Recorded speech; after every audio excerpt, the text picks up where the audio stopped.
매주 수요일에는 기자들의 눈으로 정치권 사정 살펴봅니다. 오늘도 어김없이 경향신문의 구교영 기자 그리고 시사인의 김은지 기자 두 분 나오셨습니다. 어서 오세요. 네, 안녕하세요. 네. 예. 어우 노랑 병아리가 많이 들어왔어요. 병아리 좀 큰 병아리. 네, 비가 오니까 네. 잘 보이라고. 근데 너무 이쁘다. 예. 네, 너무 잘 어울리세요. 아유, 감사합니다. 네. 엄마가 스트라이프가. 사줬어요? 제 손으로 샀습니다. 제 돈 내고요. 아, 내돈 내산. 내돈 내산. 부인이 네. 사준 줄 알았더니. 하격 할인. 야 스스로 옷도 사입으시는구나. 네. 자 김은지 기자 잘 지내고 계시죠? 네네 뭐 이제 2주밖에 안 남아가지고 그러니까, 지방선거가 선거가. 좀 빨리 끝났으면 좋겠습니다. 그 선거 끝나면 더 큰 선거가 와. 왜냐면 지방선거가 더 큰 선거여야 되는데. 그러니까 그런데 제가 보기엔 지방선거에서 8월 선거 사이가 제일 가장 시끄럽고 가장 가장 시끄럽고. 다툼이 많고 그래요? 네, 그럴 것 같습니다. 네. 네. 더운 여름을 더 덥게 만드는. 네. 정치권에서 제가 이거 옮겨도 되나 모르겠는데 네. 전쟁이야라는 말을 제가 들었어요. 그래요? 네, 아, 그래서 제가 각자의 장수들이 그런 마음가짐으로. 등줄기가 이렇게 섰었는데 그러니까요. 네. 그 얘기하기 전에 우리가 이제 광고를 그렇죠. 그죠? 해야 됩니다. 소개하도록 네. 하겠습니다. 자, 오늘 소개해드릴 광고는 정말 특별한 광고예요. 특별한 광고군요. 네. 예, 취재 편의점에 처음 온 광고예요. 반드시 오. 연장 광고를 해야 된다라는 말씀을 좀 드려야 될 것 같습니다. 자, 대한민국 요리 전문가와 대학 연구진이 함께 공동 개발한 저당 설계 지중해식 프리미엄 통곡물 건강 도시락을 여러분들께 소개하겠습니다. 치솟는 외식 물가 시대에 내 몸을 위한 건강한 한 끼를 한 팩 4,990원. 4,990원. 4,990원 네. 균일가로 네. 여러분들 만나보실 수 있으십니다. 한 팩당 평균 259.2 칼로리고요. 다 먹어도 칼로리 걱정은 뚝입니다. 백미가 빵 프로예요. 하나도 없습니다. 현미, 귀리, 퀴노아 등 통곡물과 닭가슴살, 채소를 듬뿍 담아서 저속 노화 식단을 구현했습니다. 맞춤형 공법으로 톡톡 터지는 식감이 일품이고요. 혈당 스파이크 걱정 없는 저당 설계와 정교한 탄단지 밸런스로 남녀노소 안심하고 즐기실 수 있으십니다. 전자레인지에 3분이면 갓 지은 밥 맛이 완성이 되고요. 냉동 보관으로 편리성까지 잡았습니다. 바질, 트러플 크림, 로메스코, 오이스터 소이, 딥소이, 질릴 틈 없는 5가지 맛으로 구성이 됐고요. 그냥 먹어도 맛있지만 계란이나 김 또는 다양한 토핑들과 곁들이면 더욱 맛있습니다. 오직 방송 중에 더보기 링크에서만 구매 가능한 한정 특가입니다. 지금 바로 건강한 변화를 시작하시기 바랍니다. 제가 좀 보여드리려고 해요. 네.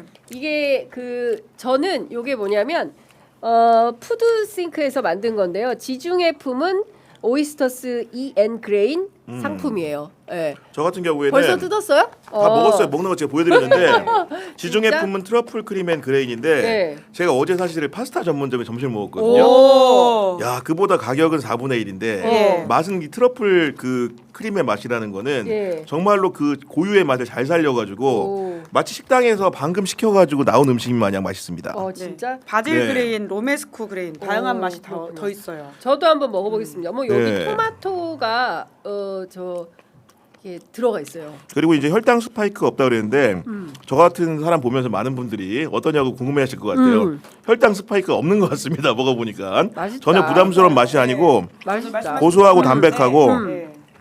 너무 맛있다. 그리고 이게 포인트가 제가 먹는 제품의 경우에는 그 버섯, 머쉬룸이 또 들어있네. 그러니까 뭔가 좀 이렇게 고급진 재료들로 만들었구나 이런 생각이 들고 올리브하고 또 이렇게 다양한 그 곡물들의 조화가 입안을 아주 행복하게 만들어줍니다. 녹수녹수님이 구 기자님에게 딱 맞춤 요리 소고기까지 곁들이세요.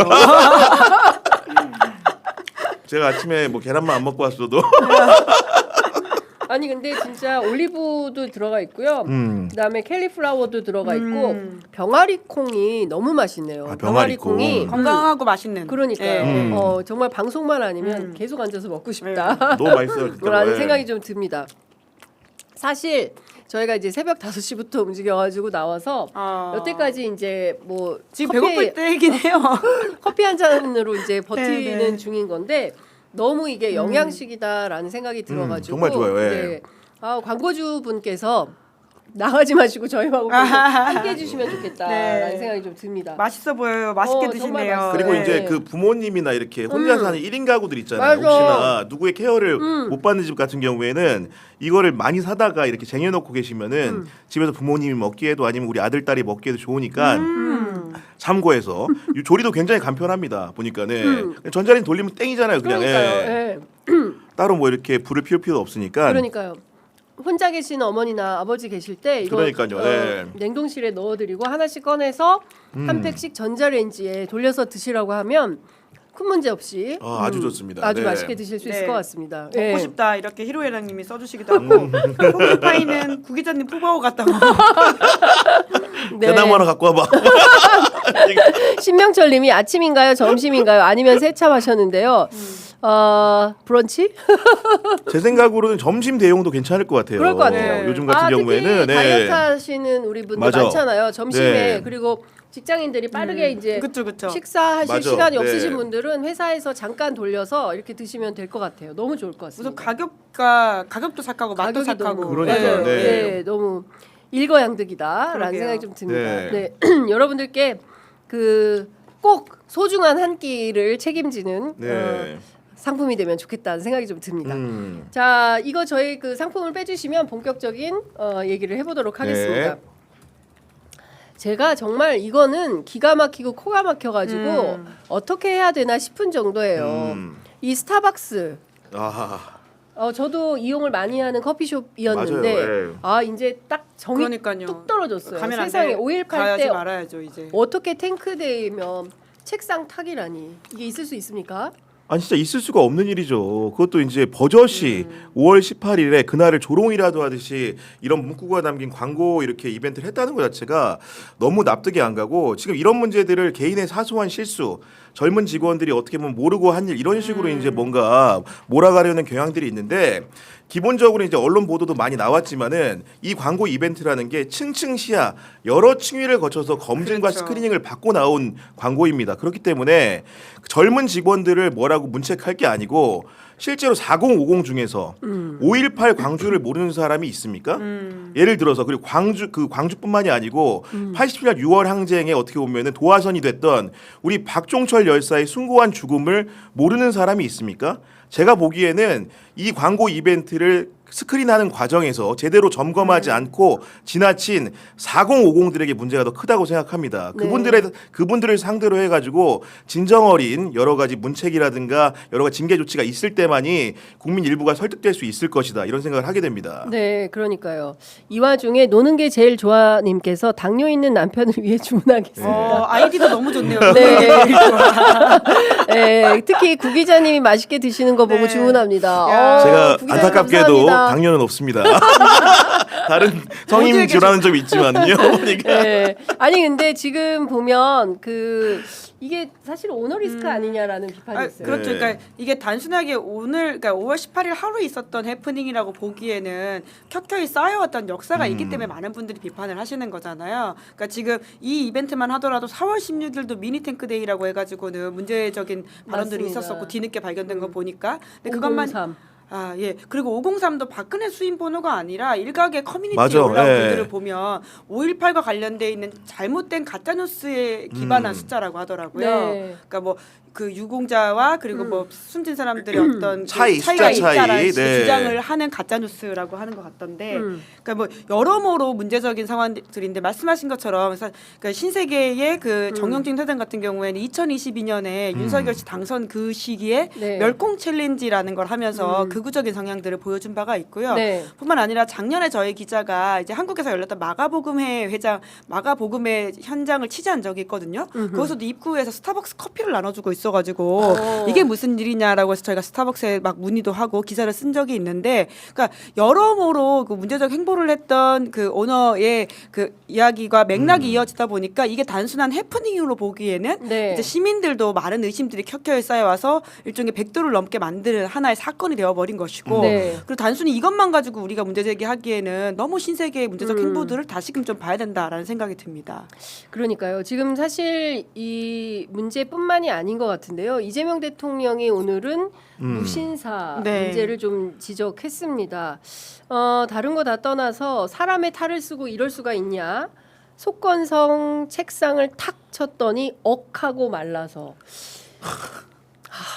아니 너무 진짜 예. 그 어처구니가 없어가지고 비판이나 비난을 제가 사실 입 밖에 내는 것 자체도 굉장히 부끄러운 느낌이 드는 건데 네.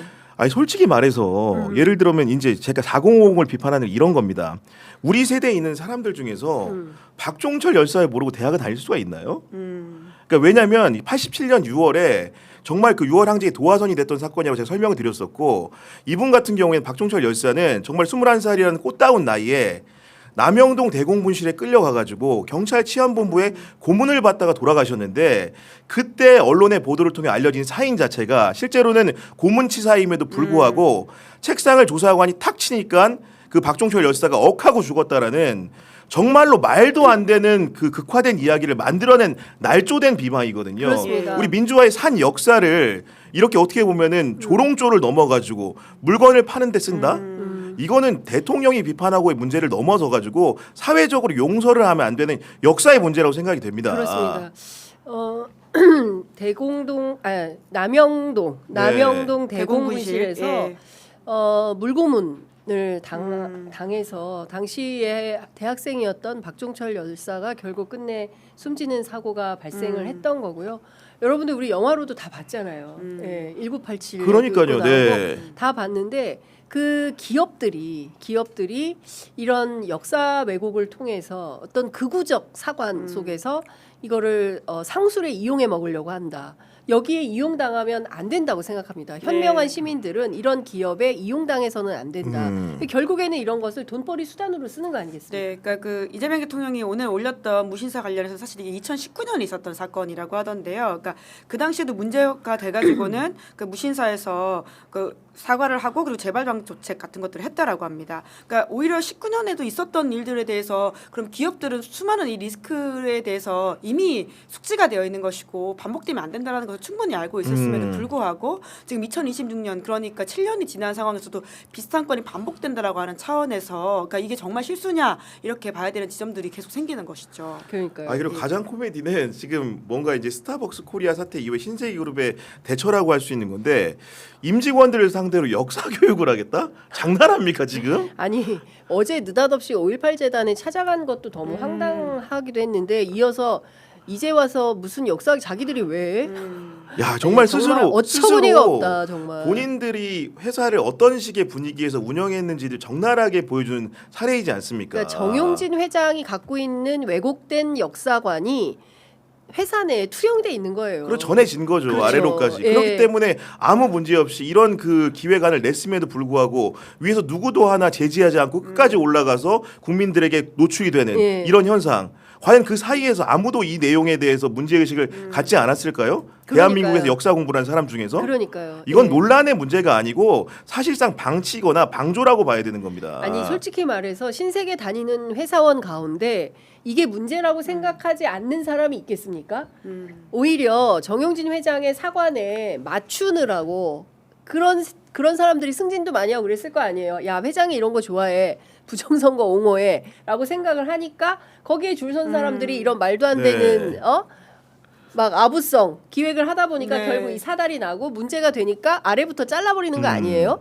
눈을 그냥 너무 불을 보듯 뻔한 상황이다. 그렇죠. 이 다 지금 마치 그 이 기획을 한 직원 탓으로 돌리는 정용진 말도 안 되는 거죠. 회장의 네. 태도가 더 황당무계한 거 아닌가 싶어요. 그러니까 지금 스타벅스 코리아와 관련돼 있는 문제들은 외신에도 기사가 날 정도로 그렇습니다. 심각한 사안이라고 볼 수 있는데요. 스타벅스 코리아 본사도 지금 문제 제기를 하고 있고 예, 사과하고 사과를 있지 했습니다. 않습니까? 그러니까 외국에서는 사실 이것들을 이제 혐오 범죄라고 해가지고는 훨씬 더 심각하게 보고 그렇습니다. 있는 이슈들이고, 뿐만 아니라 제가 어제 이제 정구승 변호사한테 듣기로는 그러니까 이게 지금 계약상의 문제가 있어가지고 경우에 따라서는 스타벅스 코리아가 계약이 해지될 수도 있을 정도의 위기감을 느끼고 있다는 거예요. 아. 그래서 굉장히 엄하게 좋지 않은 모습들을 보이고 있는 것으로 보인다는 건데, 그러니까 지금 이것이 하나의 문화가 놀이 문화처럼 보이게 해서 극우들을 똘똘 뭉치게 하는 현상이라고 하는 게 어제 돌았던 밈이 하나가 있는데요. 스타벅스에서 오히려 이 현상에 대한 비판들 때문에 반감을 가진 일부 사람들인 것 같긴 한데요. 스타벅스 주문하면 거기 주문하는 사람들 닉네임이 써 있잖아요. 근데 거기에 소위 말하는 극우의 어떤 메시지를 담은 닉네임을 담아가지고는 주문을 기다리는 그거 부르잖아요. 예, 뭐 아무개님 뭐 이거 예, 커피 예. 찾아가라고. 그러니까 예. 막 뭐 예를 들어서 뭐 이제 노무현 대통령을 비하하는 표현이라고 하든지 뭐 이런 식의 굉장히 그런 행태들이 또 이어지고 있어가지고 예. 좀 스타벅스 코리아가 이 문제들을 더 엄단하는 모습을 보이지 않는 이상 이거 이렇게 넘어갈 수 있는 건가라는 생각이 듭니다. 그렇죠. 혐오와 차별의 언어를 쓰는 것은 공동체에 해악을 끼치는 행위입니다. 그 어떤 경우에라도 존중과 배려가 기본이 된 사회여야지 차별과 배제, 혐오 이런 게 주류가 되면 여러분들 우리 못 살아요. 이 사회에서. 그렇지 않겠습니까? 근데 그거를 조장하고 있는 거 아니겠습니까? 특정한 기업이. 이거는 절대로 용서해서는 안 된다라는 구 기자님 말씀에 그 공감하면서 국민의힘은 왜 그러는 거예요? 그러니까 국민의힘 충북도당 얘기 좀 그러니까 해주세요. 이게 중요한 게 이런 겁니다. 경제 권력이 역사 앞에서 조롱 행위를 우습게 할 수 있는 근간에는 뒷받침하는 정치적인 뒷배가 있기 때문에 그런 맞습니다. 겁니다. 예. 결국 이 사태가 벌어졌을 때 역사적으로 경제 권력을 꾸짖기보다는 국민의힘 충북도당 같은 경우에는 SNS 스레드 계정을 통해 가지고 내일 스벅 갔다가 출근해야지라는 말을 버젓이 올립니다. 거기다 심지어는 선거에 출마한 후보의 계정이 여기다가 가서 샌드위치 먹어야지는 답글도 달고 이런 식의 행태라는 것이 이런 말도 안 되는 경제 권력의 그런 몰 역사적인 행태에 대해서 두둔해주는 정치 권력이 늘 있기 때문에 발생하는 문제인 것이고 이번 기회 이런 것들을 결단해서 정리하지 않게 되면은 이런 일들은 계속 반복될 것이다. 국민의힘도 이렇게 단순하게 사과하고 도당 차원에서 개정을 통해서 사과할 일이 아니고 책임 있는 당의 공당의 책임 있는 리더가 직접 사과해야 될 일이라고 봅니다. 그러니까 저는 국민의힘은 뭐냐 이거예요. 무슨 노선이냐는 거예요. 계엄을 옹호하고 윤 어게인을 주장하고 여전히 그런 노선을 갖고 있다. 그럼 그렇게 선언을 해라. 그렇게 해서 국민들한테 심판받고 평가받는 게 맞다. 근데 마치 그게 아닌 것처럼 뭐 사과의 형식은 띄고 사죄한다고는 해놓고 개헌하자고 하면 그건 또 반대하고 이런 엇박자들이 도대체 그 정체불명이다라는 생각이 좀 드는데 김 기자님은 어떻게 보세요? 그러니까 이런 상황에 생겼을 때 더 엄단해서 보여주는 모습, 그러니까 읍참마속까지도 하는 걸 보여야지 아 진짜 이게 일각의 해프닝이거나 혹은 당 차원의 전체의 기조와 분위기가 아니구나라고 저희가 느끼게 되는 게 있잖아요. 그렇습니다. 근데 지금 그런 게 아니라 말씀하신 것처럼 그냥 소셜 미디어에 사과한다라는 정도의 그 내용을 올린다라고 하는 게 적절하냐? 결국은 일정 부분 치고 빠지는 식으로 해가지고는 극우지층 결집시키려고 하는 게 아니냐라는 의심을 하게 되는 거잖아요. 네. 그러니까 특히나 이제 여기에 동조하는 모습을 보였던 인사라고 하는 게 김선민 거제시장 후보, 국민의힘 후보인데요. 그러니까 아무래도 영남 지역이다 보니까 뭐 이런 식의 행태들을 표가 된다고 계산을 하는 건가라는 생각이 의심이 들기도 하고요. 예. 이제 그렇다면 정말 유권자께서 표로 제대로 보여주셔야 되는 상황인 것 같다. 우리 공동체는 이런 걸 절대 용납할 수 없다라는 것에 대해서 좀 엄단하는 모습을 보여야 되는 것이죠. 그리고 네. 국민의힘의 김영환 후보 사실 원래 민주당이 원적이지 않습니까? 사실 김대중 대통령의 부름을 받아서 정치를 시작한 사람이고 DJ 정부 때 심지어 장관까지 했던 분입니다. 이분의 역사를 쫓아가 보면은 우리 한국 현대사의 굴곡도 나오거든요. 이분 자체가 대학생 시절에 시민운동하다가 제가 알기로는 77년도에 긴급조치 위반을 구속된 분이에요. 그렇다고 한다면은 그 역사와 스타벅스의 역사 인식과 충북도당의 역사 인식 중에 김영환의 생각은 무엇인지를 공개적으로 시민 앞에 도민 앞에 밝히기를 바랍니다. 그렇죠. 네, 그게 바로 용기 있는 정치인의 기본 자세와 태도가 아닌가 싶은데 이런 상황이 벌어지면 표 떨어진다고 생각해서 그냥 쏙 숨어버려요. 그리고 나와 상관없는 일처럼 꼬리 자르기를 합니다. 그러니까 대한민국 정치가 후진적으로 됐던 것은 국민의힘의 이런 행태가 되풀이 반복되었기 때문에 그렇습니다. 근데 이 기회에 본인들이 우리는 극우정당 아니에요라고 생각하면 스타벅스 사태에 대해서 장동혁 대표가 분명한 자기 입장과 태도를 견지하고 그렇죠. 보여야 한다. 그렇지 않으면 이거는 계속 동조하고 있구나. 그렇습니다. 혹은 사실 네. 부채질했구나. 이렇게 그렇습니다. 보이는 면들이 있는 거죠. 네. 참 근데 저는 또 하나 굉장히 그래도 이 사태에서 굉장히 반갑고 감사한 것은 시민 의식이에요. 네, 시민들이 이 분노한 시민들이 유리컵 깨고 그다음에 텀블러 네. 깨고 네. 막 이런 그 행위들을 보여주면서 우리가 깨어 있는 시민들의 건강한 연대가 지금 이 순간도 진행되고 있구나라는 걸 확인하는 자리여서 전 굉장히 그건 반가웠습니다. 예, 근데 그럼에도 불구하고 더 한 발 나아가는 식으로 사실 이제 스타벅스의 문제가 어제 오늘 일은 아니잖아요. 이제 그런 차원에서 그 실효적으로 그러니까 사실 쿠팡 같은 경우에도 굉장히 많은 시민의 분노를 샀지만 여전히 근본적으로 바뀌었다라고 저희가 보기 어려운 지점들이 있어서 좀 더 이제 시민의 분노들을 이제 그러니까요. 이어갈 수 있으면 아니, 그리고 좋겠다. 네. 국민의힘은 선거 공학적으로 굉장히 악재인 거예요. 이게 본인 정당 문제 아니라고 생각하는 모양인데 실제로 네. 많은 사람들이 윤어게인을 주창했던 내란 정당이라고 불리는 국민의힘이 네. 또 탱크 동조 정당이라는 5.18까지도 모력사적으로 뭔가 폄훼하는 네. 그런 세력과 동조하고 있구나 이런 생각을 하게 됐다는 점이 중요한 것이고 네. 그리고 박종철 열사 예. 그 책상 문제를 거론했던 박종철 열사 같은 경우에는 예. 부산 출생입니다. 맞습니다. 그렇기 때문에 우리 또 부울경에 있는 많은 유권자들이 네. 박종철 열사에 대한 멸시적인 태도를 통해서 이번 선거의 유권자로서 심판할 수 있는 계기가 또 마련되었다는 게 전반적인 이해로 봐야 될 것 같습니다. 부산 해관고등학교 네. 출신이세요. 조국 대표가 그러니까, 아마 네. 선배일 건데 그 역사를 잊지 않고 있는 시민들이 이번 지방선거에서 우리가 어떤 실천을 할 것인지를 실천으로 행동으로 투표장에 나와서 짱돌을 던지는 그 마음으로 투표용지에 도장을 찍는 이런 민주 실천이 필요한 상황이 아닌가 싶습니다. 자, 저희가 막 분노를 막 목이 다 아프네. 아니 밥 먹으니까 분노가 잘 되네. 아침 챙겨 먹어야겠어요. 보니까 트러플. 네, 예. 든든한 마음으로. 꼭 챙겨 드시기 바랍니다. 제조사 나비하던데 보니까. 아니 근데 너무 좋더라고요. 예. 예. 자 그리고 저희가 이제 이 얘기를 좀 해봐야 될 것 같은데요. 정말 충격적이었습니다. 어제 우리 경향 TV 네. 정치비상구에서도 다뤘는데 홍장원 전 국정원 1차장을 포함해서 국정원의 정무직 간부 6명을 특검팀이 내란 중요 임무 종사자 혐의로 입건을 했습니다. 일단 어떻게 보세요? 이 사건 자체를. 그러니까 지금 우리가 종합특검을 이제 발진하게 된 게 그러니까 이런 모습을 보려고 했던 것인가라는 좀 의아함들이 생길 수밖에 없다라는 지적을 할 수 있는 것 같은데요. 그러니까 홍장원 전 차장의 어떤 이 행태들이라고 하는 게 그 종합특검이 발진해서 어떤 본질적인 이 내란의 혐의를 우리가 가져가는 데 있어가지고 어떻게 봐야 되느냐에 있어서는 이게 좀 물음표가 계속 생길 수밖에 없고요. 그러니까 저 주진우 기자가 저희 거 나오셔가지고 인터뷰한 거에 따르면 지금 종합특검에 국정원 파견 요원들이 꽤 있다는 거예요. 그래서 그 수사를 도와주는 사람들이 이제 그래서 계속 이제 이 방향으로 뭔가 풀리고 있다 보니까 자꾸 이쪽으로 가고 본질적인 뭐 검찰이라든지 김건희, 윤석열로 못 가고 있다라는 이야기를 하던데, 그러니까 좀 수사가 이상한 방향으로 자꾸 발전해가지고는 이게 뭔가라는 생각이 들어요. 이게 적합한 본질적인 문제 의식인가? 예, 어떻게 보세요?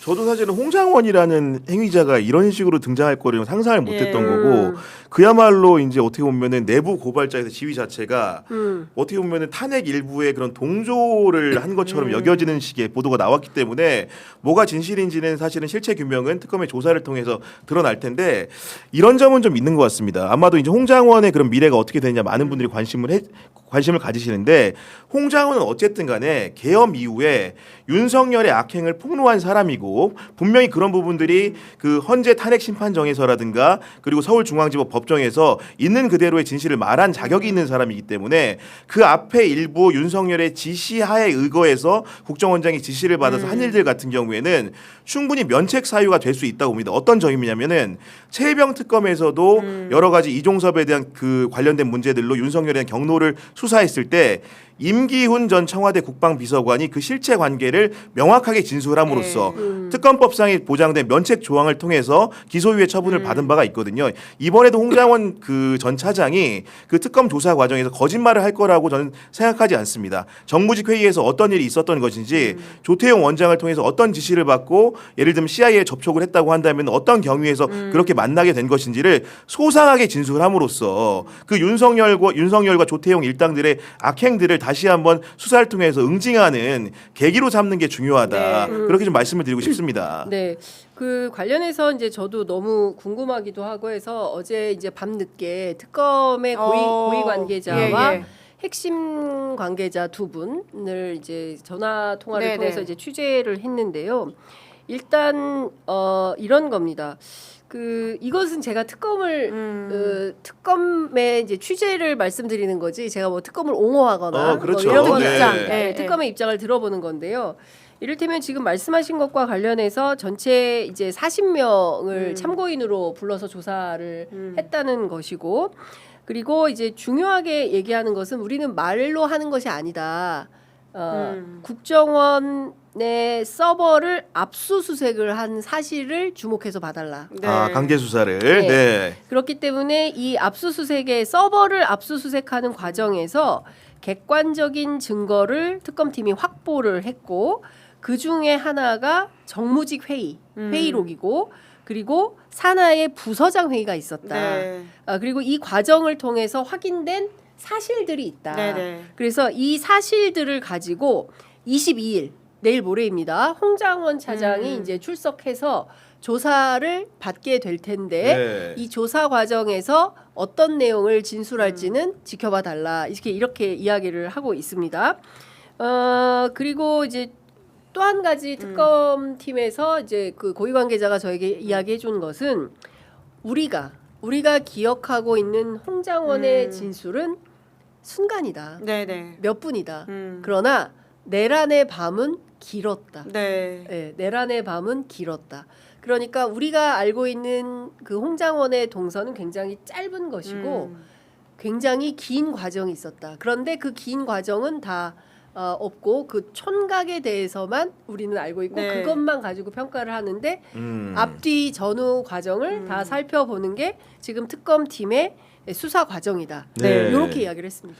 근데 물론 그런 부분들이 있다고 한다면은 조사를 통해서 진실을 밝혀야 되는 게 맞는데 네. 굳이 이거는 비슷한 지위에 있는 사람을 찾는다고 한다면은 내란의 밤에 여러 가지 행위를 했던 그 사령관들이 있죠. 예. 네. 그 중에서도 곽종근 전 곽종근. 특전사령관 예. 같은 경우에는 사후적으로 본인이 일부 행동대장 역할을 했던 부분들에 대해서 그렇죠. 진지한 네, 반성과 함께 네. 여러 가지 실토를 해서 그 수사라든가 여러 가지 탄핵 과정에서 기여한 바가 있는 거거든요. 네. 홍장원 전 차장 역시 물론 계엄의 긴 밤 속에 어떤 일을 했는지는 분명히 재구성을 해서 밝혀야겠지만은 네. 그 이후에 우리 국민들이 또 역사의 현장에서 법정에서 목도한 또 홍장원이 또 실존적으로 존재하기 그렇습니다. 때문에 그런 부분들은 또 존중하는 태도 안에서 예. 그 전의 일들을 밝히는 역사적인 진실을 가리는 장이 됐으면 좋겠다. 네. 이런 정도의 생각은 해봅니다. 그렇습니다. 저는 그 내란 과정에서 홍장원 국정원 1차장이 의인의 기계와 면모를 보여줬다고 생각합니다. 만약에 그 체포자 명단과 관련해서 그렇게 직접적으로 국정조사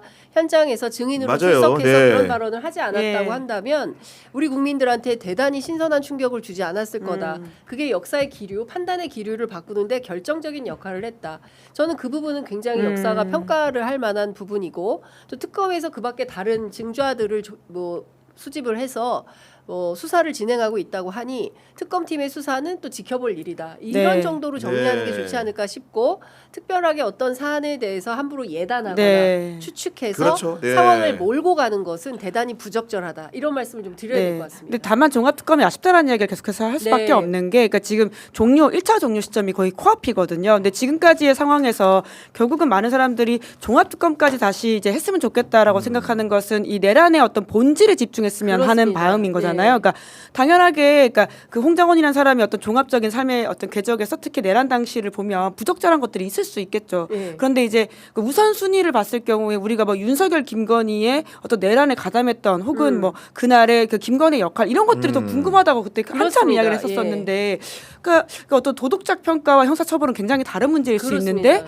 왜 이게 전면에 부각되는 것인가에 대한 어떤 종합특검의 수사의 어떤 뭐라 그럴까 실력에 네. 좀 아쉽다라는 느낌을 네. 지울 수가 없는 거죠. 그렇습니다. 지금 가장 우리가 관심을 갖고 있는 것은 도대체 이 내란의 기획자가 누구냐. 그렇죠. 네, 이 네. 내란의 기획을 정말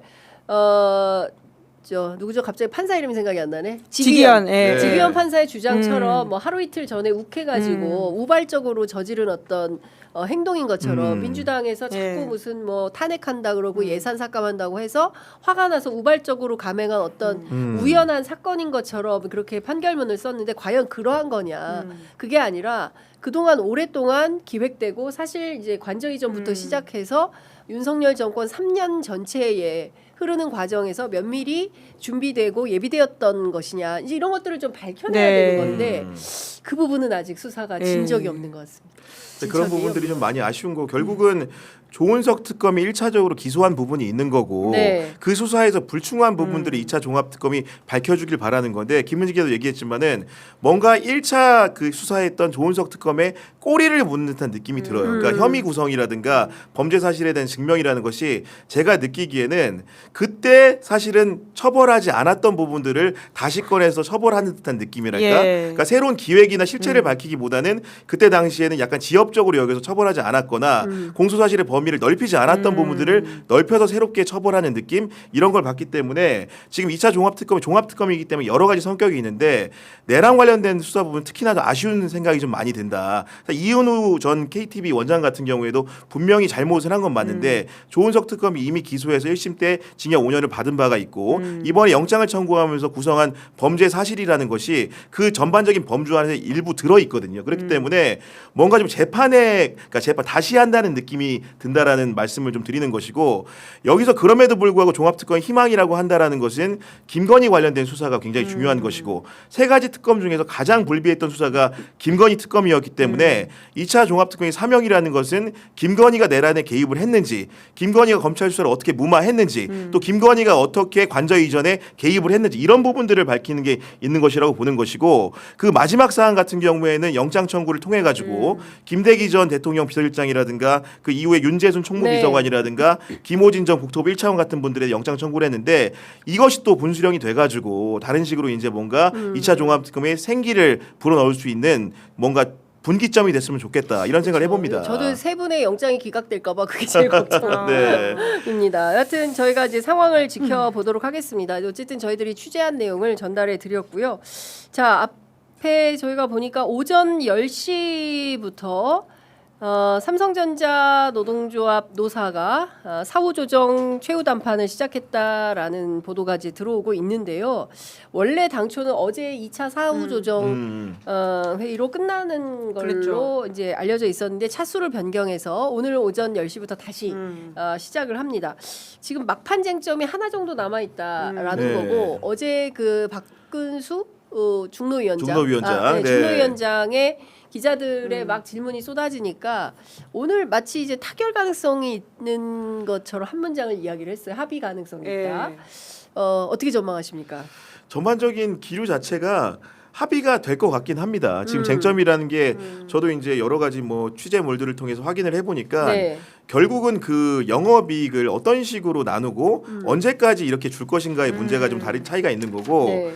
예를 들면은 그 노조 측 같은 경우에는 그 DS라고 한 반도체 부문이 있잖아요. 전체 영업이익의 전체 10 중에서 7을 DS에 이제 배정을 하고 그 다음에 이제 3을 이제 부문별 쉽게 메모리 부분한테 주자. 네. 그렇게 되면은 전체에 주는 몫이 커지기 때문에 실제로 적자가 발생한 비메모리 부문, 파운드리라든가 LSI 같이 설계하는 부분에 대해 가지고도 이익을 많이 나눠줄 수 있는 거거든요. 그렇기 때문에 예. 반도체 부문에 속한 그 노동자들끼리는 굉장히 공평하게 이익을 나눠 가지는 형태가 될 수 있기 때문에 이런 비율을 주장하는 거고 네. 사측 같은 경우에는 철저하게 성과 있는 곳에 이익을 배당하겠다. 쉽게 얘기해 전체 파이 같은 경우에는 4로 하고 메모리 부분의 기여 부분에 대해서 6을 주자. 그런 식으로 하는 것이 성과주의적인 태도라는 얘기를 하는 건데 거기에 대해서 이제 결국은 비율 조정이기 때문에 중노위라든가 이렇게 정부 측에서 예. 아마도 간섭하는 형태로서 뭔가 도출안을 오늘 내놓을 것 같다는 생각이 드는 것이고 그리고 또 이제 하나 붙어 있는 게 이 영업이익을 그럼 이런 식으로 언제까지 나눠야 되느냐.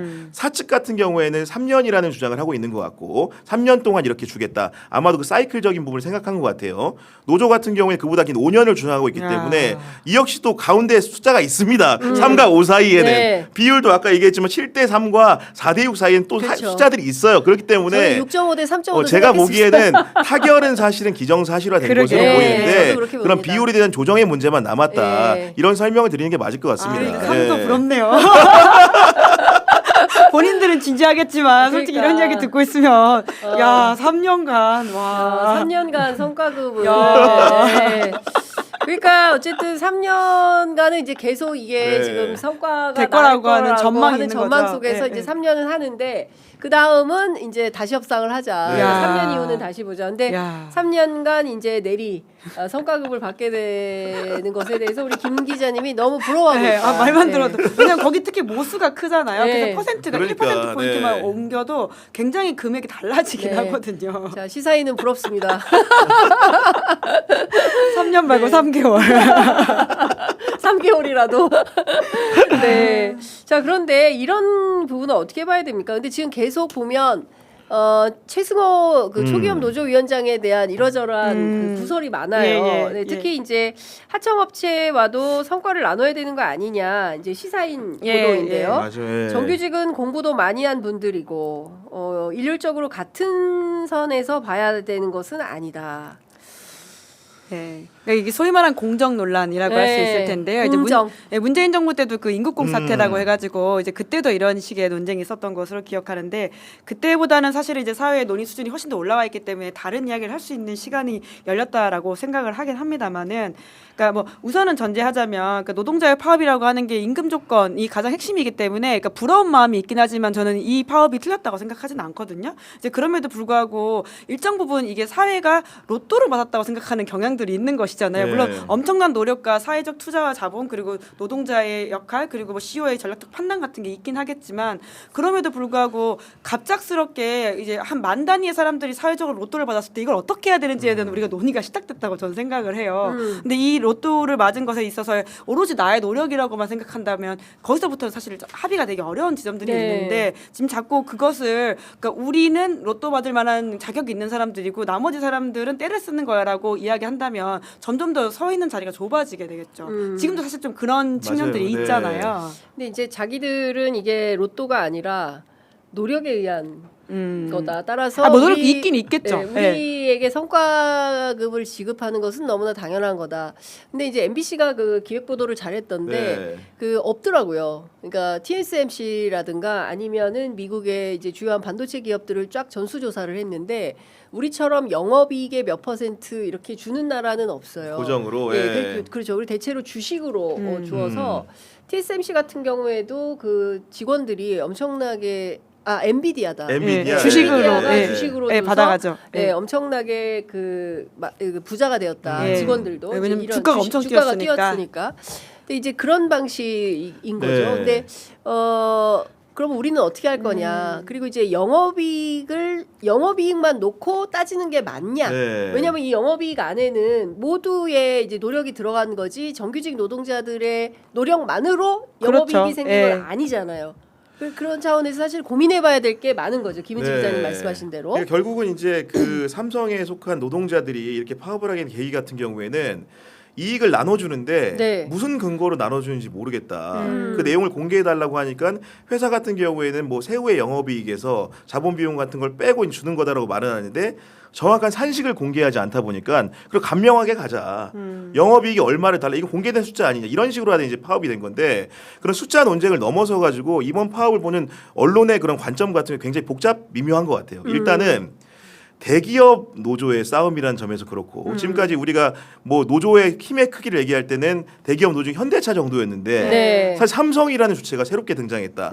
삼성은 지금까지 노조가 없는 회사로 알고 있었는데 노조가 생겼다. 근데 그걸 보니까 우리 진보 언론 기자들도 굉장히 황당한 게 기본적으로 상급 노조가 없는 단체입니다. 네. 맞아요. 소기업 상급 노조는 노조가 없어요. 그 한국노총과 이제 그 뭔가 돼 있는 노조 같은 경우 이노조로 알고 있는 거고 예. 그 위에 또 삼노조도 있는 건데 예. 그런 상황에서 상급 단체와 뭔가 관계가 없는 노조가 그 과반을 노동자들을 지위를 가지고 있다. 그런 부분들이 굉장히 생경하게 느껴지는 거고 거기에 더해서 이분들이 이익을 나누는 방식의 주장을 봤더니 삼성전자 안에서도 차별을 하더라. 그렇죠. 그러니까 예를 들면 그것도 반도체와 발전이에요. 진짜 DX. 반도체가 DS. 아닌 사람을 차별하더라. 네, 거기서 네. 오는 굉장히 이런 황당함 이런 것들도 느끼게 됐고 거기선 또 보니까 협력업체나 원하청 업체에 대한 또 고려는 없더라. 없더라. 그러니까 이런 부분들이 이제 굉장히 사회적인 문제와 함께 맞물려서 이런 이익의 배분 문제, 공정성의 문제, 국가적인 개입의 문제로 이제 관여가 되면서 굉장히 판단하기 어려운 사안이다. 이렇게 생각되는 거고 대다수의 진보 언론들이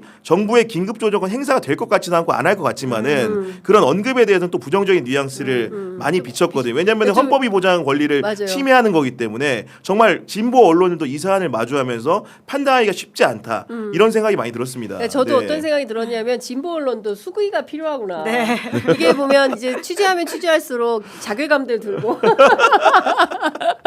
이제 이런 현장에서 취재할 때마다 네. 이제 그런 생각을 하면서 그러니까 각을 잘 못 세우는 거죠. 네. 이거를 그런데 각을 세우기에는 너무나 많은 논점들이 그러니까요. 있는 거예요. 예, 예. 그렇기 때문에 이거는 이제 보도국 또는 이제 편집국 차원에서 수구이 과정을 거쳐서 그러니까, 네. 우리는 이 사태를 어떻게 보고 어떻게 보도할 거냐. 그리고 그렇다고 해서 너무 분배만 맞출 수 없는 거고 왜냐하면 이게 이제 국익하고도 연동되어 있지 않고 있고 연동돼 있고, 네. 있고 그리고 또 사실은 전 국민이 거의 다 삼성전자는 주주 예. 소액주주인 상황이기도 해요. 그렇기 때문에 이 문제를 노동자의 이익만의 관점으로 보기도 어려운 그러니까요. 이런 예. 측면도 있는 그러니까 거예요. 누가 기업의 주인이냐라고 하는 논쟁으로까지 이어질 수 있는 그렇습니다. 질문이거든요. 그러니까, 네. 그러니까 과거에는 이제 그 CEO의 판단과 그 노동자의 노동력이 합쳐져가지고 그 회사를 키웠다라고 하는 것들이 컸던 것 같은데 지금에 나오는 사회적 논의는 그 회사가 그렇게 인프라를 까는 데 있어가지고 지역민들의 희생은 없었냐라는 이야기까지 나오고 있는 그러니까요. 것이잖아요. 네. 그리고 정부의 전략적 판단과 그리고 세수 지원이라고 하는 것이 분명히 있었고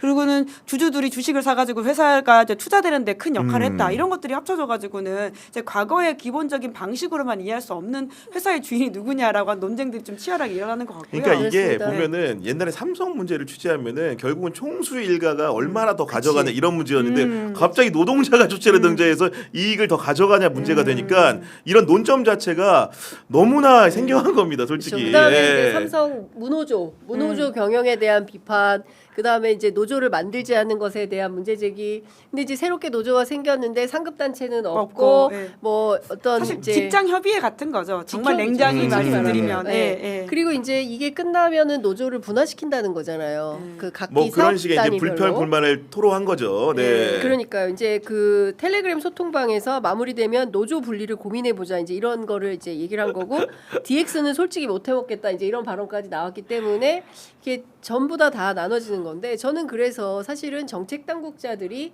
책임 있는 이 사태에 대해서 책임 있는 논의를 지금부터 해나가지 예. 않으면 결국에는 극단적 분열 상황으로 갈 그렇죠. 수밖에 예. 없다. 그래서 저는 얼마 전에 저희 프로그램에 김용훈 장관 출연해서 말씀을 해주셨는데 우리가 기술 혁신에 대해서 휴먼 로봇 봐봐 이거 어떻게 되는 거야 이제 인간과 기계가 경쟁하는 세상이 됐네 나는 어떻게 살아야 되지 이제 이런 것만 하는데 사회 혁신이 굉장히 중요하다. 그리고 사실 이재명 정부에서 지금 많이 뒤처져 있는 게 이제 사회복지 분야예요. 예, 그 여러 가지 뒷받침. 그렇습니다. 네. 예, 그런 부분에 대해서는 잘 이렇게 드러나 있지 않거든요. 그래서 사회 정책과 관련해서 좀 더 적극적인 포지셔닝이 네. 필요한 거 아니냐라는 비판도 있는 것 그러니까 같습니다. 좋은 질문이 필요한 시절인 것 같아요. 그러니까 맞습니다. 저희가 예전에도 말씀드렸지만 그 10대 투표권을 낮춘다라고 하는 게 있어서 과거의 진보는 되게 찬성하고 보수는 반대하는 역할을 했었는데 그쵸, 이제는 바뀌었죠. 시절이 바뀌어가지고는 여러 고민들이 있어서 네. 그렇게만을 볼 수 없다라는 이야기를 하잖아요. 그러니까 지금의 노동자의 파업이라고 하는 것도 물론 뭐 근로조건과 관련돼 있는 중요한 문제이긴 하지만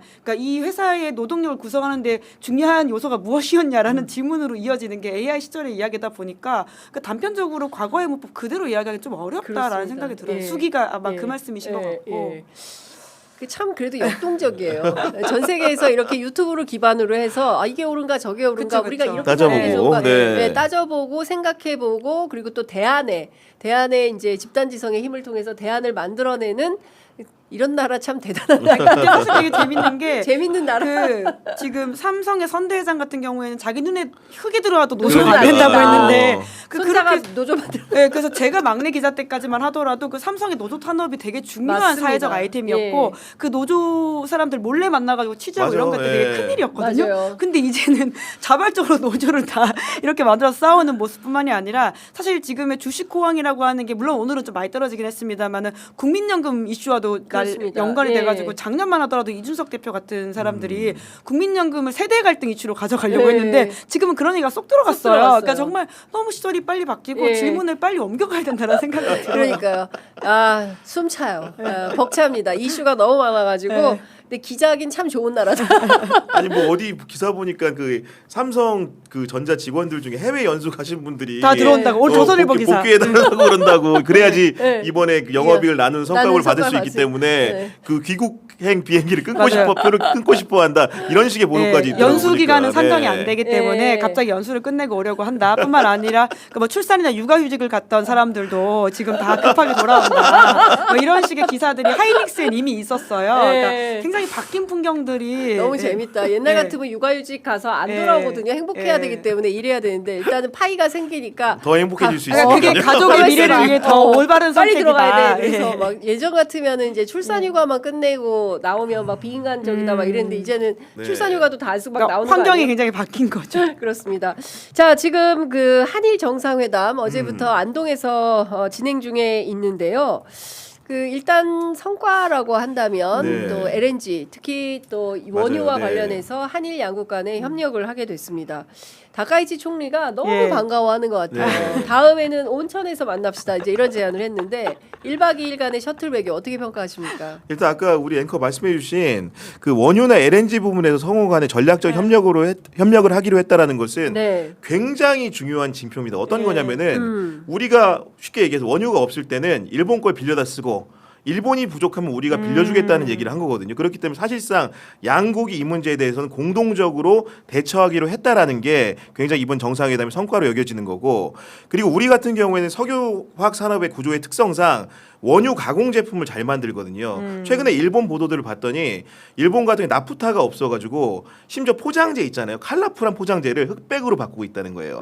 그런 정도로 나프타 품귀 현상을 겪고 있는데 우리는 그보다 사정이 나은 거는 기본적으로 원유를 도입해가지고 그런 여러 가지 가공 제품들을 많이 생산해내고 있거든요. 그런 특화된 기술이 있기 때문에 그런 일본이 부족한 부분들 우리가 메꿔주고 그 원유 도입성 같은 경우 일본이 더 다변화돼 있거든요. 그렇기 네. 때문에 일본의 또 그런 원유 도입 같은 경우는 우리가 혜택을 보고 네. 이런 식의 공조 체계를 한일 간에 만들었다는 점에서 경제적으로 굉장히 획기적인 합의다 이렇게 평가할 수 있을 것 같습니다. 네. 어떻게 보십니까? 그러니까 특히나 이제 지금 셔틀 외교를 연달아서 하고 있는 것이잖아요. 그리고 이재명 정부 들어서는 정상회담을 벌써 4번째 하고 그렇습니다. 있는 것이거든요. 그러니까 사실 그러니까 저는 소위 말하는 민주당 정부는 보수 아젠다를 침투할 때 가장 효과적이라는 생각이 들고요. 보수 정부에서는 이제 진보적 아젠다를 가져갈 때 가장 효과적이라고 할 수 있는데 그런 차원에서 이재명 정부가 굉장히 잘하고 있는 지점들인 것이죠. 그러니까 만약에 박근혜 대통령이 통일 물론 그 문제적인 발언들이 굉장히 많았습니다만은 그럼에도 통일대방론. 불구하고 네. 이제 그런 이야기를 할 때 조금 더 효과가 있는 네. 것처럼 그러니까 일본과의 관계 개선이라고 하는 것은 민주당 정부가 할 때 훨씬 더 그러니까 양쪽으로 지지를 받기가 좋은 국면이긴 하거든요. 예. 게다가 트럼프 대통령이 지금 돌로주의라고 해가지고는 고립을 점점 선호하고 있는 맞습니다. 상황에서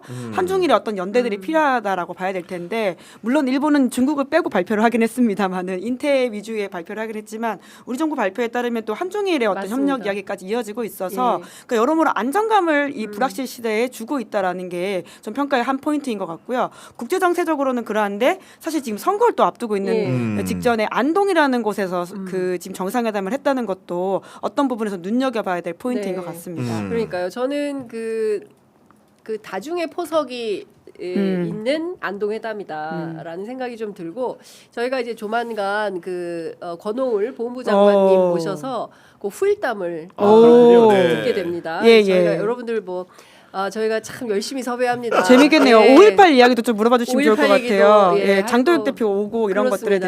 대해서. 예, 5.18도 준비를 굉장히 꼼꼼히 하셨고 그래서 열심히 취재하고 열심히 섭외해서 여러분들께 알토란 같은 정보 제공해드리려고 불철주야 노력하고 있다. 예, 구독, 좋아요, 알림 설정 꼭 눌러주시라고 말씀 좀 드리겠습니다. 근데 저는 이제 김은지 기자님 굉장히 중요한 말씀 해주셨다고 보는데 이 불확실성의 시대에 공급망 협력을 포함해서 이 지역의 안보 맞아요. 문제와 네. 관련해서는 한일 그리고 이제 한중일 협력을 통해서 아시아의 동북아의 안정적인 평화 협력 체제를 어떻게 구축할 거냐. 그러니까 뭐 한미일 협력도 물론 중요하지만 이 한중일 협력을 통해서 맞아요. 이제 네. 아시아 안보를 이제 동북아의 평화 시대를 항구적인 평화 시대를 만들기 위한 다자 협력을 하는 것, 요거를 그저 구축하는 네. 시도에서 본다면 굉장히 의미가 큰 것이다. 그리고 두 번째는 대통령의 고향이기도 했지만 그 혹시 보셨어요? 그 시장에서 대통령 환호하는 시민들의 아, 네네. 예, 예. 그 강훈식 실장이 또 사진 찍고 사진도 많이 찍고 찍고, 있더라고요. 예, 그리고 김밥이 맛있었나 봐요. 근데 저 굉장히 인상적이었던 네. 장면 중에 하나가 뭐냐면 위성락 안보실장님하고 네. 김용범 우리, 실장? 김용범 예. 정책실장 두 분이 손에 이렇게 두 손을 다소곳이 예. 모으고 두 분이 계속 같이 이렇게 다니시다가 네. 안동김밥 드시더라고요. 너무 궁금했어요. 아. 김밥 맛이 어땠는지. 안동김밥은 좀 달라요? 뭐 다른가 봐요. 거기 무슨 오. 코다리도 같이 팔고 어머. 하더라고요. 그래요? 그래서 예. 저도 궁금해서 궁금하네요. 먹어보고 싶은데. 예, 예. 예, 하여튼 이제 그렇게 사실은 그런 대통령의 외부 시장 그 일정에 예. 안보실장, 정책실장이 같이 이렇게 다니는 정부는 저는 처음 봅니다. 아 그러게요. 예, 아니, 근데- 심지어 저기 비서실장께서 비서실장이 막 사진만 찍어주고 있는. 아니 그리고 비서실장도 사진 찍어달라고 아, 맞아, 하니까 맞아요, 대통령이 또 찍어주고 맞아. 서로 막 사진 찍어주면서 예. 그래서 안동은 상당히 평화롭구나. 아, 예. 예, 그리고 시민들의 반응이 매우 뜨겁더라. 그래서 굉장히 인상적이었습니다. 그렇죠. 예. 시민들이 막 저 주식으로 돈 벌었어요 이런 이야기 막 아 하시더라고요. 진짜로. 예.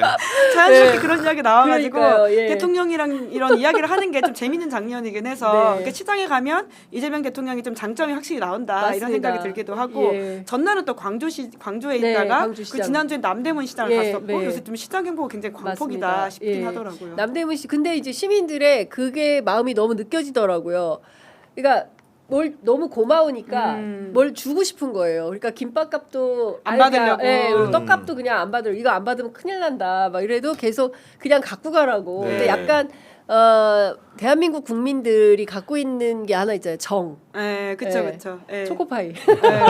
뭐라도 좀 더 뭐라도 좀 주고 싶고 예, 나누고 예, 싶고 예. 이런 게 그냥 막 이렇게 보이니까 맞아요. 그런 그러니까 뭐라 해야 되지 교감하는 이런 게 느껴져서 참 정겨운 장면이었다라는 생각이 좀 들었습니다. 그리고 이재명 대통령 동선이 사실은 최근 한 달간 굉장히 흥미로운데 네. 제가 그냥 그 가치 중립적으로 일정만 불러드리겠습니다. 네. 4월 16일 경기 안산 세월호 참사 12주 기억식 참석, 4월 28일 충남 아산 충무공 탄신 제481주년 참석, 5월 13일 HD 현대중공업 울산 조선소 방문, 네. 5월 14일 경기 성남 새마을운동중앙회 간담회 참석, 5월 15일 경북 군위에서 모내길인지 하셨거든요. 맞아요. 네. 오늘 이제 대구랑 접해 있고 박정희 대통령 느낌이 네. 나게 실제로 막걸리 네. 먹고 바닥에서 먹고, 그러더라고요. 그리고 이제 아니 저는 예. 그분 저기 그 이장님 있잖아요. 예. 이장님이 대박이었어요. 대통령 옆에 앉으신 맞아요. 이장님이. 그 앉아 있는 자세도 굉장히 바이브가 예. 남다르긴 하더라고요. 이장님이 예. 그 저 기왕에 하시는 김에 그 대구 공항도 좀 해주 있어.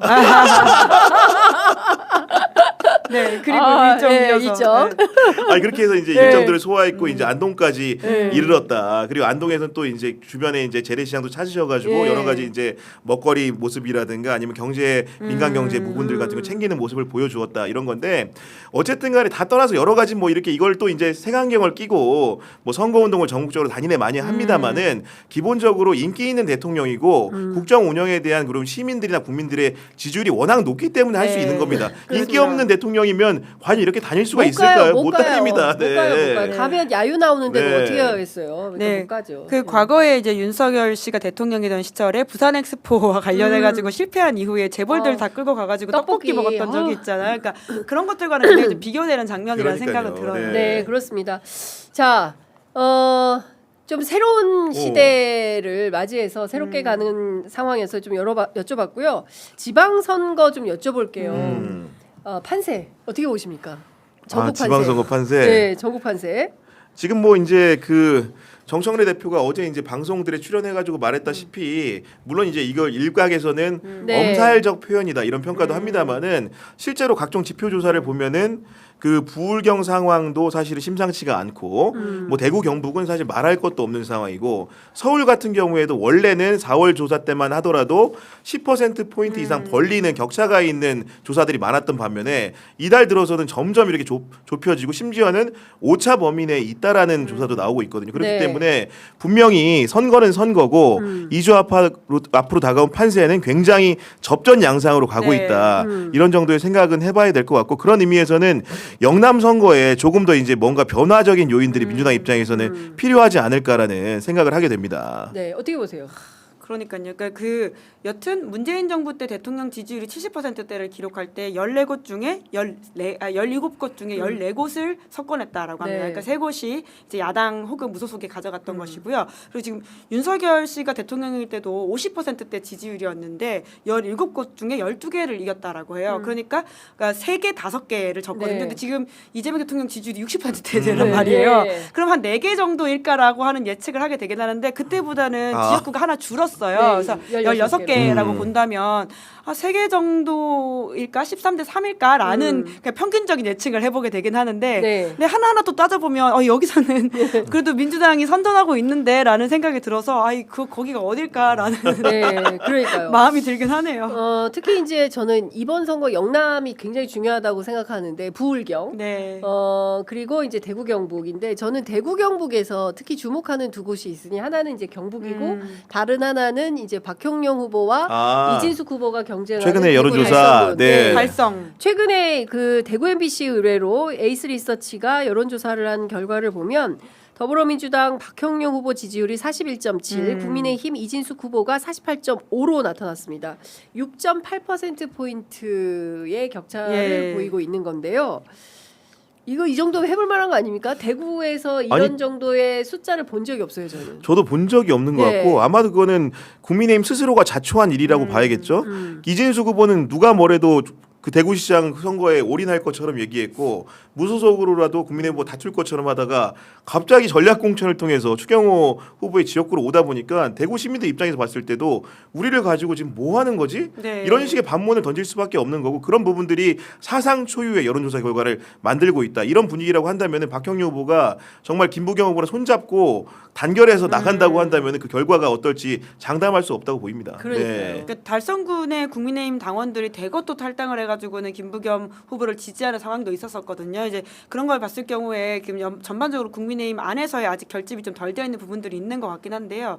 그럼에도 불구하고 이제 이 지역이 대구다라고 하는 사실을 우리가 잊어서는 안 된다라는 것인데, 그러니까. 하지만 저는 오히려 이걸 보면서 김부겸의 당선 가능성이 있을 수도 있겠다라는 좀 역으로 생각을 하게 되긴 해요. 그러니까 이 정도 지역에서 민주당이 지금 접전으로 뛰고 있는 거라고 한다면 대구 전반의 판세가 나쁘진 않을 수 있겠다. 지금 뭐 워낙 딱 붙어 있다라고는 하지만 그 김부겸 후보의 선전을 좀 기대해 볼 만할 수도 있겠다라는 게 오히려 이걸 보고 좀 드는 생각이긴 그렇군요. 합니다. 네, 사실은 대구 경북의 변화가 대한민국의 변화를 촉진시킬 수 있는 촉매제 역할을 한다고 생각합니다.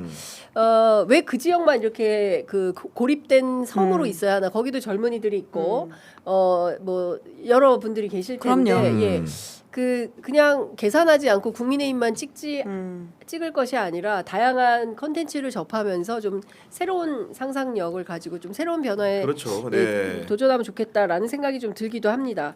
재보궐 판세는 어떻게 보세요?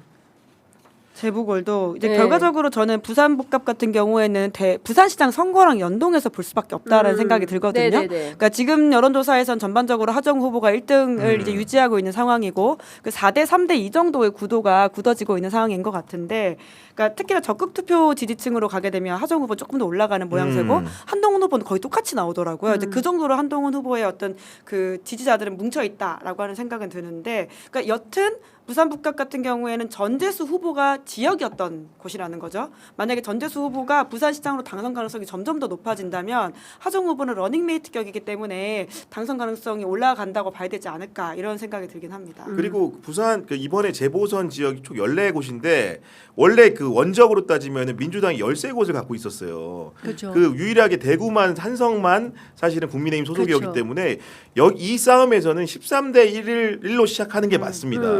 다만 이 변수가 생긴 건 부산 북갑의 상황이라는 것이 한동훈이라는 대선 후보가 내려갔기 때문에 네. 변수가 생겼다고 봐야 되는 거고, 거기에 더해서 경기 평택을이라는 데도 다자구도로 치러지다 보니까 그 민주당 후보가 경쟁하는 상황이 벌어지지 않았습니까? 네. 그렇기 때문에 이 두 곳의 향배가 중요하고 나머지들은 크게 이변이 없을 것 같다. 그렇기 때문에 북갑과 평택을의 결과에 따라서 민주당의 그런 선거 성적표, 재보선 성적표는 정해질 것이다. 그렇게 관측할 수밖에 없을 것 같습니다. 예, 굉장히 중요한 포인트입니다. 네. 13대 1로 시작을 하는 게 맞다. 왜냐하면 기존에 갖고 있던 약간 아니 그럼요. 네. 전문 용어를 써서 좀 그렇지만 굳은 네. 자이기 때문에 이제 그 특히 이제 대구에서 추경호 지역구인 달성군에서 어떤 변화가 있느냐, 실제로 없냐, 그렇지 않느냐, 이제 이게 되게 네. 중요한 변수가 될 거다라는 것이고, 평택을은 제가 보기에 내일부터 이제 공식적인 선거 운동이 시작되기 네. 때문에 단일화 가능성은 없다고 봐야 되는 거 아니겠습니까? 불가하다. 어떻게 보세요? 지금 전반적으로 단일화 가능성은 점점 더 없어지는 상황으로 봐야 될 것 같고요. 그러니까 후보들 간에 사실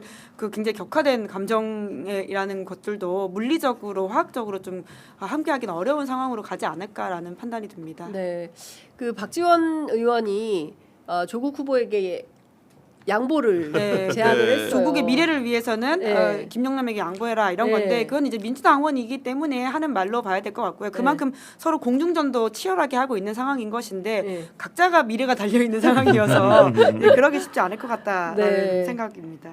그 막판에 예를 들어서 황교안 후보와 유이동. 유이동 후보가 이제 저는 거기도 단일화 가능성은 없다고 생각을 하는데, 예를 들어서 그렇게 됐을 때 여기는 뭐 급진적인 그렇게 될 수 있을까요? 어떻게 보세요? 그러니까 황교안 후보가 보니까 이제 방송 출연이 이렇게 많지는 않은데 네. 우리 김준일 평론가가 진행하는 그 평화 방송에 출연을 하신 것으로 알고 있습니다. 인터뷰를 한 것으로 예, 알고 예. 있는데 네. 그 자리에 대한 후일담을 전하는 김준일 평론가의 얘기는 황교안 후보는 단일화를 무조건 해야 된다고 생각을 해야 된다는 거고, 오히려 국민의힘 유이동 후보 같은 경우에 지금 표면적으로는 소극적인데 지금 일부 세간의 관측으로는 사전투표 전에 극적인 단일화를 보수 극우 진영이 할 수 있다, 이런 식의 말이 나오는 거고, 그런 식의 이 담론을 가지고 우리 이제 유튜브 진영의 진보 진영 안에서도 단일화의 필요성을 역설하는 분들이 있고, 어제 정청래 대표 같은 경우에 그런 질문을 다층적으로 많이 받았죠. 그렇기 때문에 본인의 답이라는 것은 만반의 대비는 하고 있다. 그 근거는 민주당 지지율보다 민주당 후보의 지지율이 나오지 않고 있기 때문에 그럼 혹시나 역전 상황이 발생하게 되면은 할 수도 있다라는 가능성을 열어둔 정도인데, 네. 문제는 아까 그 김문지 기자가 잘 얘기해줬지만은 일단 후보 간의 감정적인 골이 너무 깊어서 정서적 유대 자체가 없기 때문에 굉장히 힘든 상황일 것 같고, 이런 물밑론이라는 것은 중앙당끼리의 그런 주고받기가 가능해야 되는데 그런 현실적인 여건이 조국혁신당과 무르익지 않은 상황이기 때문에 그 범진보 진영 내 단일화는 어려울 거. 다만 이 일로 인해 가지고 지지자들은 굉장히 힘들어진 상황은 맞는 것 같고, 그 여론조사표를 자세히 뜯어보면 민주당 지지자 중에 상당수의 이탈표가 조국 후보를 상대로 있는 것도 사실입니다.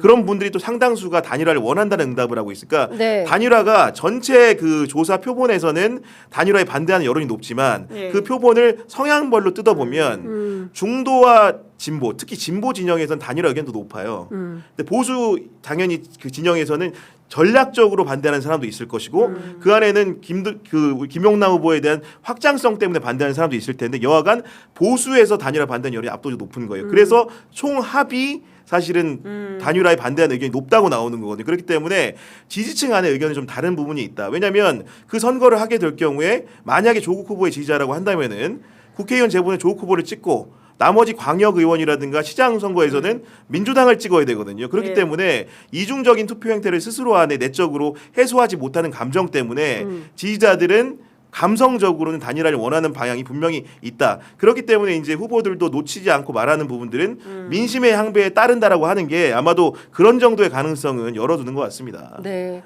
뭐 살펴보도록 하죠. 최근에 MBC가 코리아 리서치하고 평택을 여론조사를 한 바에 따르면 더불어민주당 김용남 후보가 31, 국민의힘 유이동 후보가 17, 그리고 조국혁신당의 조국 후보가 27%, 상당한 혼전 양상이다. 딱 붙어 있다, 이렇게 딱 좀 붙어 봐야 있다, 되는 이렇게 상황인 봐야 것 될것 같습니다. 같고, 그래서 모르겠습니다. 또 변화하겠죠. 또 여론조사가 돌아갈 테니까 네. 이제 어떤 상황이 올지는 모르겠지만, 제가 보기에는 제가 이 선거 초반에 평택시의 한 고위 관계자를 제가 취재해서 평택시 고위 관계.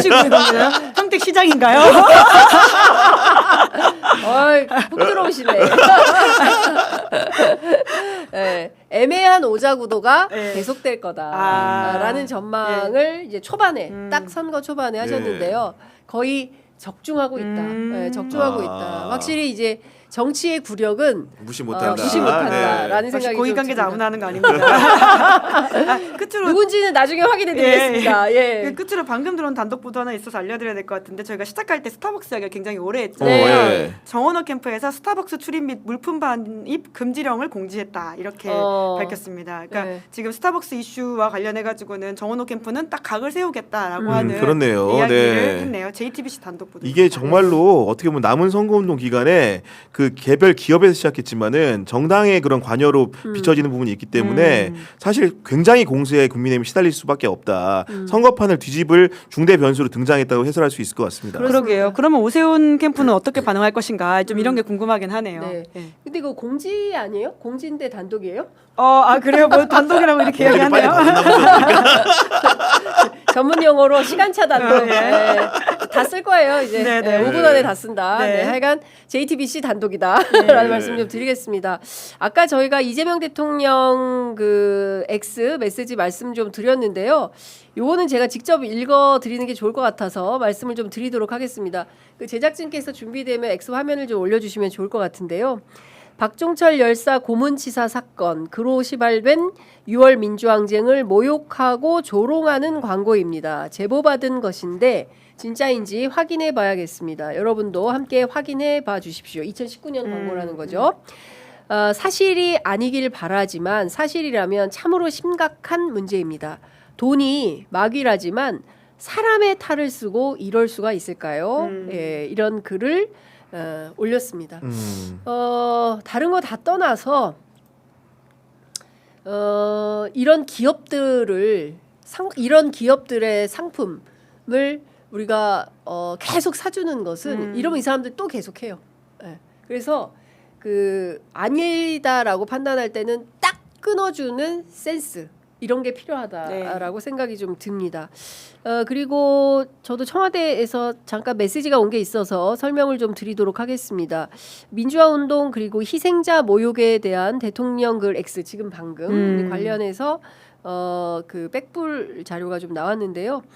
민주화 운동과 희생자에 대한 모독과 역사 왜곡 그리고 희화화가 지속적으로 발생하는 것에 대해서 발본색원하고자 하는 대통령의 평소 철학과 의지가 반영된 내용이다라고 전했습니다. 굉장히 강력한 워딩이네요. 예, 그렇습니다. 네. 그러니까 민주화 운동 그리고 희생자에 대한 모독과 역사 왜곡 희화화 이게 바로 일배를 중심으로 해서 노무현 전 대통령에 네. 대한 그 정말 입에 담을 수 없는 그럼요. 그런 그리고 맞아요. 사실 네. 그리고 이게 국가폭력의 핵심 사안들이잖아요. 그렇습니다. 그러니까 네. 대통령은 오랫동안 국가폭력에 있어서는 시효도 없애자라는 이야기를 네. 하고 있고, 그러니까 이게 전반적인 국제인권 트렌드랑도 맞는 이야기거든요. 그러니까 기본이자 아주 트렌디한 어떤 문제 의식이라고 봐야 될 것 같습니다. 그렇습니다.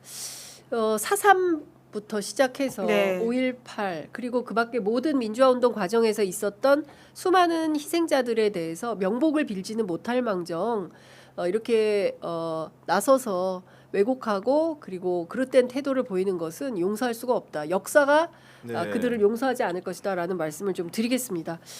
두 분 말씀 너무 재밌었습니다. 아까 댓글창에 보니까 장 기자님은 유독 두 분 나오실 때 텐션이 높아져요.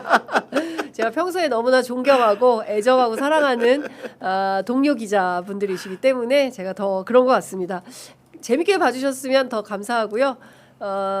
구독, 좋아요, 알림 설정도 함께 지금 끝내기 전에 좋아요 부탁드립니다. 까먹지 마시고 누르셔야 됩니다. 좋아요를 꼭 눌러주시기 바랍니다. 요새 저희가 좋아요 많이 급합니다. 네, 진짜 좋아요 눌러야지 끝나고도 이렇게 네. 전파가 많이 되는 것도 이렇게 많이 아, 퍼지는 것 네네. 같더라고요. 잊지 야, 않고 누르셔야 그렇구나. 된다. 네, 김은지 기자님, 센스가 고맙습니다. 네, 두 분 말씀 잘 들었습니다. 오후에 4시에 있는 구경의 정치비상구 그리고 5시에 있는 김은지의 뉴스인도 여러분 많이 사랑해 주시고요. 그 프로그램도 구독, 좋아요, 알림 설정 꼭 해주시기 바랍니다.